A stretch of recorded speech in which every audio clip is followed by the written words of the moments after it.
वडोदरा कांग्रेस के शहर अध्यक्ष ऋत्विज भाई जोशी हमारे साथ मौजूद हैं, उन्हीं से बात करेंगे। ऋत्विज भाई, जब 30 जुलाई के दिन मतदान हुआ, मतदान लगभग 82,000 लोगों ने मतदान किया था।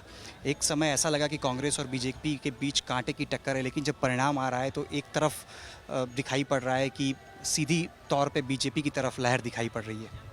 नहीं, ये कोई बीजेपी की लहर नहीं है, ये बीजेपी की नाकामयाबी है। क्योंकि जिस तरह से कम वोटिंग हुआ है वो कहीं ना कहीं मांझापुर के जो मतदाता है उनका रोष भारतीय जनता पार्टी के प्रति है। दूसरा कि भारतीय जनता पार्टी के खिलाफ सिर्फ कांग्रेस चुनाव नहीं लड़ रही, पुलिस प्रशासन, चुनाव आयोग, हम सबके सब हमारे सामने थे, हमारे खिलाफ थे।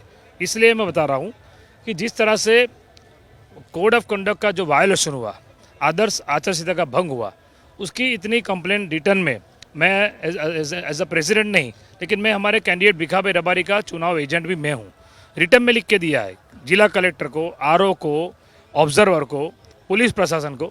एक पुलिस कंप्लेंट नहीं हुई है चालू चुनाव में। आप बताइए कि चुनाव आयोग ने जो सालों से नियम बनाए हैं कि 48 आवर्स के पहले यानी 48 घंटे पहले प्रचार बंद करना है। 29 तारीख को 6 बजे प्रचार बंद हो गया। फिर कैसे 30 तारीख को भारतीय जनता पार्टी के एमएलए, बड़े बड़े नेता, उनके पार्टी का चिन्ह खेस पहन के ढोल नगारे लेके प्रचार कर रहे। हम रिटर्न में कंप्लेंट दे रहे, हमारे एक वार्ड अध्यक्ष ने पुलिस बुलाई तो पुलिस हमारे वार्ड अध्यक्ष को पकड़ के ले गई।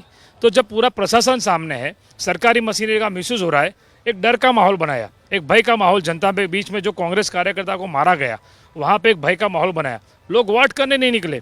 इतने कम वोट में मैं नहीं मान रहा हूँ कि भारतीय जनता पार्टी की सफलता है, ये उनकी विफलता है। और कांग्रेस पार्टी, देखिए हमारा तो क्या है, हमारा उद्देश्य सिर्फ सत्ता नहीं है। चुनाव के परिणाम जो भी आए, जो भी जनता ने हम पे विश्वास किया है, भरोसा किया है, हम उनका आभार मानते हैं। लेकिन ये जो पूरा चुनाव है, ये साम दाम दंड भेद और षड्यंत्र की वजह से भारतीय जनता पार्टी जीती है। क्योंकि ना उनका कैंडिडेट लोकल था, हमारा कैंडिडेट भिखाभाई रबारी मांझापुर का स्थानिक था, जो मांझापुर की जनता की डिमांड थी। कहीं ना कहीं भाजपा के कार्यकर्ताओं के अंदर अंदर भी डिमांड यही थी। तो हमारा कैंडिडेट स्थानिक था, एजुकेटेड, बी मैकेनिकल, वो यहाँ से एमएस यूनिवर्सिटी में सैंड मेंबर रहे, कॉर्पोरेटर रहे, एमएलए रहे, मंत्री रहे। और जब मंत्री थे तब उन्होंने जो काम किए उसका लाभ आज भी जनता को मिल रहा है। तो अनुभवी कैंडिडेट थे, पढ़े लिखे थे, स्थानिक थे। कहीं ना कहीं सरकारी मशीनरी का जो मिसयूज हो रहा है उसकी वजह से ही कांग्रेस चुनाव आ रही है। अच्छा, गुजरात के मांजलपुर इस सीट के अलावा मध्य प्रदेश और बिहार में भी एक एक सीट पर उपचुनाव हो रहा है। वहाँ पे बीजेपी पिछड़ती दिखाई पड़ रही है। कई सारे मुद्दे हैं, लोग कहते थे कि युवाओं के मुद्दे हैं, पेपर लीक का मुद्दा था, शिक्षा मंत्री का इस्तीफा भी हुआ, जंतर मंतर पे हमने आंदोलन देखा।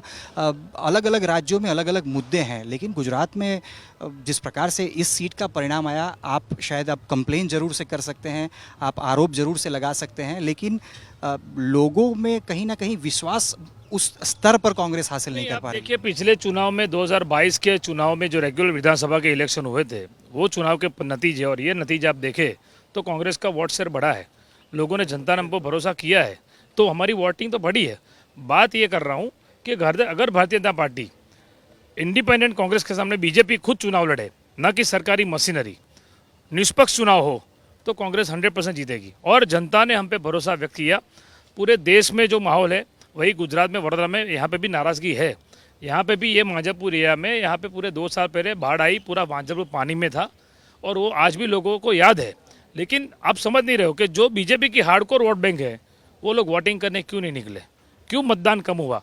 एमएलए, बड़े बड़े नेता ढोल नगारा लेके निकले, फिर भी लोगों ने मतदान नहीं किया, यानी भारतीय जनता पार्टी को नकारा है। मैं ये कांग्रेस की हार नहीं मानता हूँ।